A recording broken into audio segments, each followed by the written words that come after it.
Tonight we'll be doing the evening chanting in English. That begins on page 19.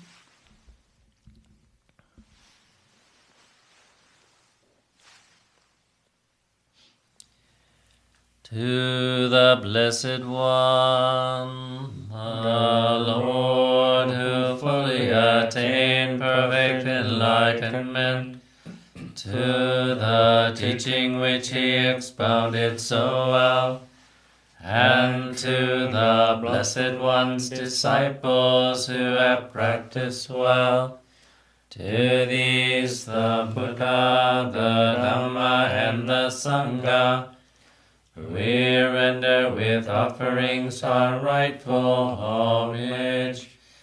It is well for us that the Blessed One, having attained liberation, still had compassion for later generations.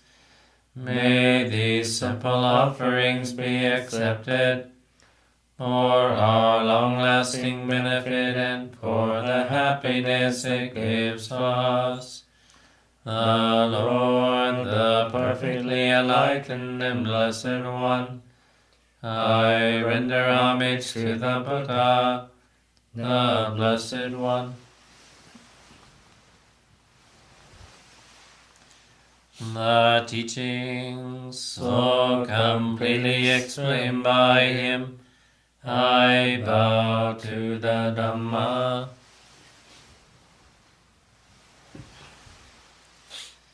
The Blessed One's disciples who have practiced well, I bow to the Sangha.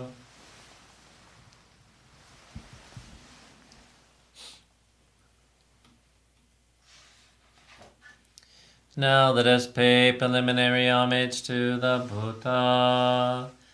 Homage to the blessed, noble, and perfectly enlightened one.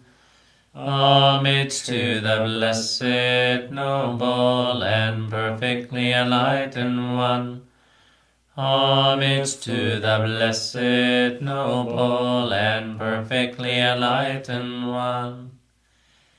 Now let us chant the recollection of the Buddha.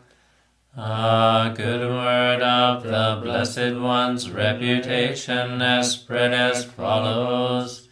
He, the Blessed One, is indeed the pure one, the perfectly enlightened one. He is impeccable in conduct and understanding, the accomplished one, the knower of the worlds. He trains perfectly those who wish to be trained. He is teacher of gods and humans. He is awake and holy. Now let us chant the supreme praise of the Buddha. The Buddha, the truly worthy one, endowed with such excellent qualities, whose being is composed of purity, transcendental wisdom, and compassion, who has enlightened the wise like the sun, awakening the lotus. I bow my head to that peaceful chief of conquerors, the Buddha, who is the safe, secure refuge of all beings.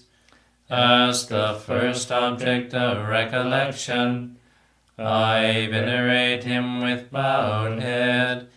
I am indeed the Buddha's servant.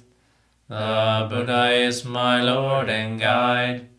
The Buddha is sorrow's destroyer, who bestows blessings on me. To the Buddha I dedicate this body and life, and in devotion I will walk the Buddha's path of awakening. For me there is no other refuge. The Buddha is my excellent refuge. By the utterance of this truth, May I grow in the Master's way. By my devotion to the Buddha and the blessing of this practice, by its power, may all obstacles be overcome. They speech of mine, for whatever wrong action I've committed towards them, may my acknowledgement of all be accepted, that in the future there may be extremely good. Now let us chant the recollection of the Dhamma. The Dhamma is well expounded by the Blessed One, apparent here and now, timeless, encouraging investigation, leading inwards, to be experienced individually by the wise. Now let us chant the supreme praise of the Dhamma. It is excellent because it is well expounded, and it can be divided into path and fruit, learning and liberation. The Dhamma holds those who uphold it from falling into delusion. I revere the excellent teaching, that which removes darkness, the Dhamma which is the supreme, secure refuge of all beings. As the second object of recollection, I venerate it with bowed head. I am indeed the Dhamma's servant. The Dhamma is my Lord and guide. The Dhamma is sorrow's destroyer, and it bestows blessings on me. To the Dhamma I dedicate this body and life, and in devotion I will walk this excellent way of truth. For me there is no other refuge. The Dhamma is my excellent refuge. By the utterance of this truth, may I grow in the Master's way. By my devotion to the Dhamma and the blessing of this practice, by its power, may all obstacles be overcome. By my speech of mine, for whatever wrong action I've committed towards the Dhamma, may my acknowledgement of all be accepted, that in the future there may be restraint regarding the Dhamma. Now let us chant the recollection of the Sangha.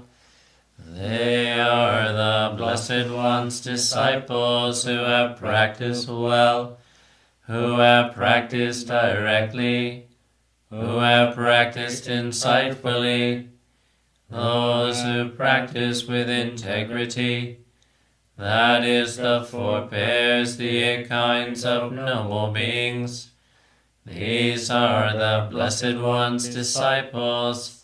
Such ones are worthy of gifts, worthy of hospitality, worthy of offerings, worthy of respect. They give occasion for incomparable goodness to arise in the world. Now let us chant the supreme praise of the Sangha. Born of the Dhamma, that Sangha which has practiced well, the field of the Sangha formed of 8 kinds of noble beings, guided in body and mind by excellent morality and virtue. I revere that assembly of noble beings perfected in purity, the Sangha which is the supreme, secure refuge of all beings. As the third object of recollection, I venerate it with bowed head. I am indeed the Sangha servant. The Sangha is my Lord and guide. The Sangha is sorrow's destroyer, and it bestows blessings on me. To the Sangha I dedicate this body and life, and in devotion I will walk the well-practiced way of the Sangha. For me there is no other refuge. The Sangha is my excellent refuge. By the utterance of this truth, may I grow in the Master's way. By my devotion to the Sangha and the blessing of this practice, by its power, may all obstacles be overcome. By body, speech, or mind, for whatever wrong action I have committed towards the Sangha, may my acknowledgement of all be accepted, that in the future there may be restraint regarding the Sangha.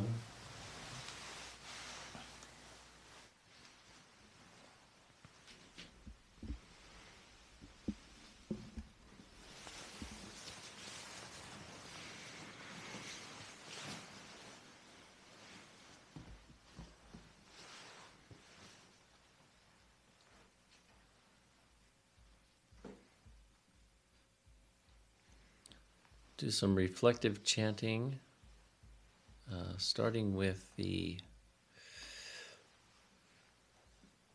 suffusion with divine abidings, the English version of that, which is on page 43.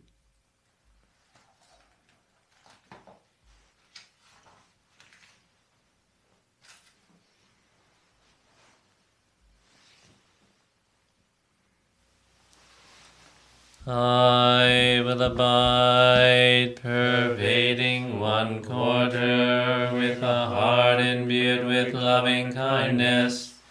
Likewise the second, likewise the third, likewise the fourth. So above and below, around and everywhere, and to all as to myself. I will abide, pervading the all-encompassing world, with a heart imbued with loving kindness, abundant, exalted, immeasurable, without hostility and without ill will. I will abide, pervading one quarter, with a heart imbued with compassion, likewise the second, likewise the third, likewise the fourth. So above and below, around and everywhere, and to all as to myself. I will abide, pervading the all-encompassing world, with a heart imbued with compassion, abundant, exalted, immeasurable, without hostility and without ill will. I will abide, pervading one quarter, with a heart imbued with gladness, likewise the second, likewise the third, likewise the fourth. So above and below, around and everywhere, and to all as to myself. I will abide, pervading the all-encompassing world, with a heart imbued with gladness, abundant, exalted, immeasurable, without hostility and without ill will. I will abide, pervading one quarter, with a heart imbued with equanimity, likewise the second, likewise the third, likewise the fourth. So above and below, around and everywhere, and to all as to myself. I will abide, pervading the all-encompassing world, with a heart imbued with equanimity, abundant, exalted, immeasurable, without hostility and without ill will. The highest blessings on page 46.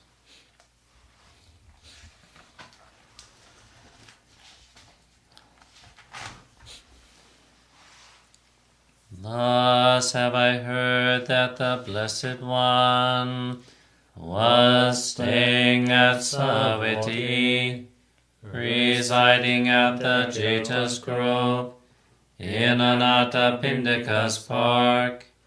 Then in the dark of the night a radiant Deva illuminated all Jeta's Grove. She bowed down low before the Blessed One. Then standing to one side she said, Devas are concerned for happiness and ever long for peace. The same is true for humankind. What then are the highest blessings? Avoiding those of foolish ways, associating with the wise, and honoring those worthy of honor. These are the highest blessings. Living in places of suitable kinds, with the fruits of past good deeds, and guided by the rightful way. These are the highest blessings. Accomplished in learning and craftsman skills, with discipline highly trained, and speech that is true and pleasant to hear. These are the highest blessings. Providing for mother and father's support, and cherishing family, and ways of work that harm no being. These are the highest blessings. Generosity and a righteous life, offering help to relatives and kin, and acting in ways that leave no blame. These are the highest blessings. Steadfast in restraint and shunning evil ways, avoiding intoxicants that dull the mind, and heedfulness in all things that arise. These are the highest blessings.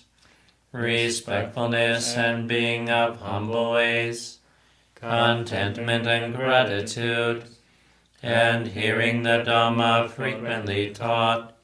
These are the highest blessings.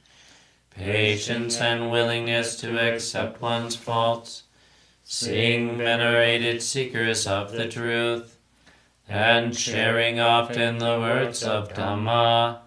These are the highest blessings. Ardent, committed to the holy life, seeing for oneself the noble truths, and the realization of Nibbana. These are the highest blessings. Although in contact with the world, unshaken the mind remains, beyond all sorrow, spotless, secure. These are the highest blessings.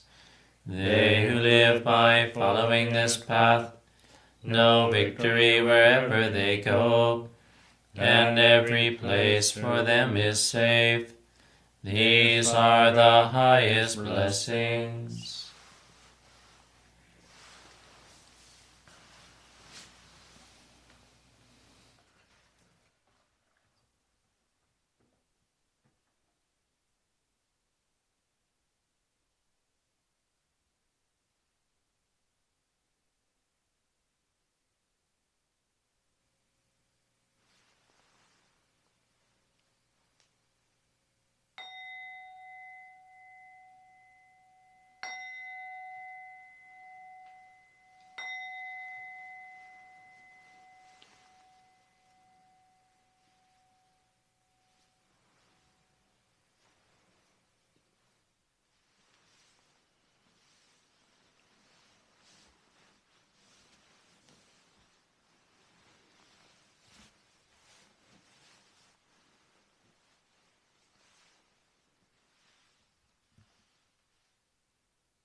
Swakatum Bhagavata Dhammo Dhammang Namassami.